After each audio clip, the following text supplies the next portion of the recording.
definition of environment, the segments of environment, the multidisciplinary nature of environmental studies, scope of environmental studies, importance of environmental studies, and need for public awareness.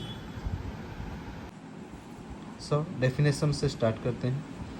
The word environment actually derived from an old French word environ, जिसका मतलब होता है encircle और surrounding. It is the sum total of things surrounding an organism, including humans.